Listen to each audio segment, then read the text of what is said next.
श्याम जी की कथा बहुत ही प्रसिद्ध और भक्तिपूर्ण है। ये कथा महाभारत काल से जुड़ी हुई है। खाटू श्याम जी की कहानी महाभारत युद्ध से पहले पांडवों को भगवान श्री कृष्ण ने अपने अपने पक्ष में सहयोगी बुलाने का आदेश दिया। उसी समय पांडवों के नाती बड़बड़ी कथीला, जो घटोत्कच और मोरवी नागकन्या के पुत्र थे, भी युद्ध में शामिल होना चाहते थे। बड़बड़ी बचपन से ही वीर और शूरवीर थे। उन्हें उनकी माता ने एक वरदान स्वरूप 3 बाण और एक धनुष दिया था। इन 3 बाणों की अद्भुत शक्ति ये थी।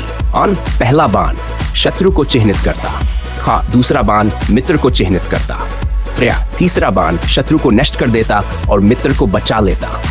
अर्थात बड़बड़ी केवल 3 बाणों से पूरी धरती का युद्ध जीत सकते थे।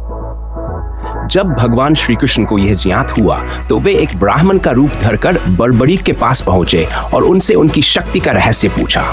बड़बड़ीक ने गर्व से अपनी शक्ति बताई।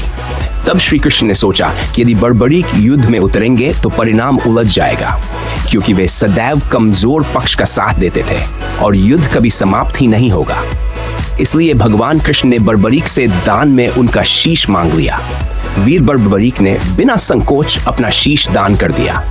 यह घटना युद्ध आरंभ होने से पहले की है। श्री कृष्ण ने प्रसन्न होकर उन्हें वरदान दिया कि कलयुग में तुम श्याम नाम से पूजे जाओगे और जो भी सच्चे मन से तुम्हें याद करेगा उसकी मनोकामना पूर्ण होगी।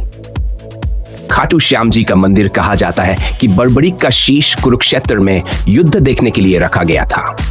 बाद में कलयुग में यह शीश राजस्थान के सीकर जिले के खाटू गांव से प्राप्त हुआ और वहीं एक भव्य मंदिर बनवाया गया। यही मंदिर आज खाटू श्याम जी का धाम कहलाता है।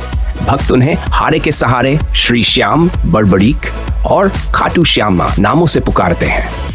खाटू श्याम जी की महिमा है कि जो भी दुखी या निराश होकर उन्हें पुकारता है, उन्हें आश्रय मिलता है और उसकी समस्याएं हल हो जाती हैं। क्या आप चाहेंगे कि मैं इस कथा को संक्षेप में बच्चों के लिए सरल भाषा में सुनाऊं या फिर विस्तार से भावपूर्ण भक्त